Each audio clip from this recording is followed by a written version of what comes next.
Bonjour les élèves de la deuxième année baccalauréat, option Sciences de la vie et de la Terre, chapitre 2, cours des transformations nucléaires, titulaire la loi de décroissance radioactive. Donc la première partie, c'est une notion mathématique. On commence par la fonction logarithme népérien, et définie par l'expression ln de x, des cas particuliers, pour vérifier la calculatrice. Donc ln de 1 est égal à 0. ln exponentielle 1 est égal à 1. Donc des règles appliquées, ln a sur b est égal à ln de a moins ln de b. Le produit de a fois b est égal à ln de a plus ln de b. ln de a à la puissance n est égal à n ln de a. C'est la fonction composite, donc f de x est égal à u de x. Sa dérivée, c'est e' de x divisé par u de x. ln exponentielle x est égal à x, exponentielle ln de a est égal à a. La deuxième fonction, c'est la fonction exponentielle, est définie par exponentielle x, des cas particuliers, exponentielle 1 est égal à e, exponentielle 0 est égal à 1, donc des règles appliquées, exponentielle a divisé par exponentielle b, c'est exponentielle a moins b, exponentielle a plus b, c'est exponentielle a fois exponentielle b, exponentielle a tout à la puissance b, c'est un produit. Donc des cas particuliers, ln exponentielle x est égal à x, exponentielle ln de a est égal à.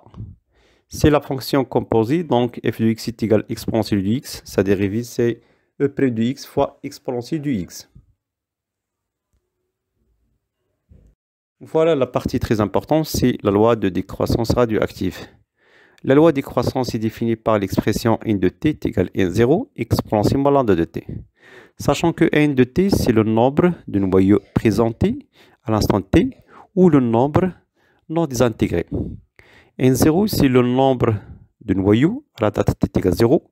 Lambda, c'est la constante de temps. Ça se montre dans la courbe n décroissante en fonction de t. Parfois, on a besoin de calculer le nombre désintégré. La relation, c'est n0 moins n0 exponentielle moins lambda de t. Alors, pour transformer la loi de décroissance en quantité de matière, donc c'est la quantité de matière et la masse, on utilise la relation n est égal grand N divisé par Na. Donc, je peux remplacer petit n. Grand N par petit n est égal à n0 exponentielle moins lambda de t. Sachant que n, c'est la quantité de matière de l'échantillon présenté à la date t. n0, c'est la quantité de matière de l'échantillon présenté à la date t0. Or, parfois, un exercice, ça donne la masse. Donc, je peux utiliser la masse. M de t est égal à m0 exponentielle moins lambda de t. Donc, la troisième paragraphe, on peut déterminer la constante radioactivité lambda à partir de la courbe. Donc, d'abord, on détermine temps. C'est la constante de temps. À l'aide de la tangente, la prolongation de la tangente à t égale 0, ça donne l'intersection avec l'axe de temps, c'est tau. Donc, lambda est égal à 1 sur tau. Parfois, je peux déterminer t1,5, c'est l'abscisse de n0 divisé par 2. Donc, la constante radioactive lambda représente la probabilité de désintégration par unité de temps d'un noyau radioactif. C'est la constante radioactive notée lambda, c'est en seconde moins 1. D'abord, c'est la troisième, c'est la relation entre t1,5 et lambda. On va montrer la relation qui est reliée entre t1,5 et lambda. D'abord, d'après la loi des croissances, n est égal à n0 exponentielle moins lambda de t. Donc, à t est égal à t1,5, n est égal à n0 divisé par 2. Je peux remplacer dans la loi des croissances n0 divisé par 2, n0 exponentielle moins lambda de t, t1,5. Donc, je peux simplifier par n0 et j'interviens ln. Donc, finalement, on trouve t1,5 est égal à ln2 divisé par lambda. Donc, la paragraphe suivant, c'est la relation entre n, c'est le nombre de non désintégrés en fonction de n0. Donc, toujours la loi des croissances, n de t est égal à n0 exponentielle moins lambda de t. Donc, n est égal à n0 exponentielle moins lambda. Je peux remplacer t par nt1,5. Donc, nt1,5.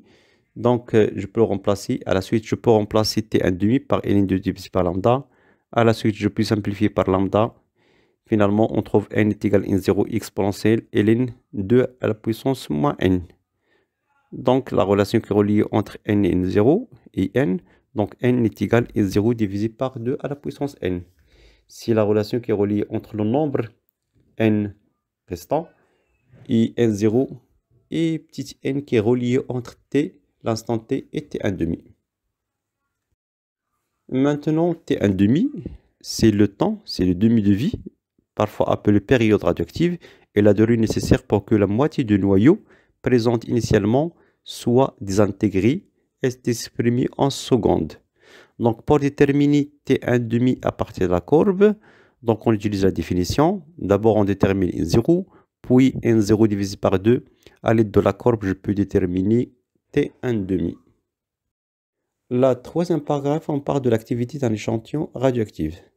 Donc, la relation qui est reliée entre l'activité et le nombre non désintégré, c'est A de t est égal à la dérivée de n sur dt. Alors, finalement, notre relation, c'est A de t est égal à 0 exponentielle moins 1 de t. Sachant que A, c'est l'activité de l'échantillon présentée à la date t, A0, c'est l'activité de l'échantillon présente à la date t0. Lambda, toujours la constante, ça s'observe dans la courbe, on peut déterminer aussi taux et t1,5, c'est le même résultat pour n de t. Alors, la relation qui est reliée entre l'activité et la constante radioactivité, tout d'abord A de t est égal à dérivée de n sur dt. Je peux remplacer n, c'est la loi des croissances, et je la dérivée, n0 c'est constante. Donc on trouve finalement A de t est égal lambda fois n. A t est égal 0, je peux remplacer A0 est égal lambda fois n0. Une relation très importante dans la suite. Le dernier paragraphe, on parle de la datation d'un événement. Donc la datation est l'attribution d'une date. Ce terme peut donc s'appliquer à un événement ou à un objet. Donc on utilise la loi des croissances, n est égal à n0 exponentielle lambda de t. Donc n divisé par n0 exponentielle moins lambda de t. Intervient L à droite et à gauche. Donc étape par étape, on trouve t est égal à 1 sur lambda ln de n0 divisé par n. De même, je peux utiliser aussi l'activité. Donc t est égal à 1 sur lambda ln de a0 divisé par a. Finalement, merci pour votre attention. N'oubliez pas de partager cette information pour les autres. Dans le cas où des questions dans ce chapitre, n'oubliez pas de nous contacter sur le WhatsApp. À bientôt. Merci.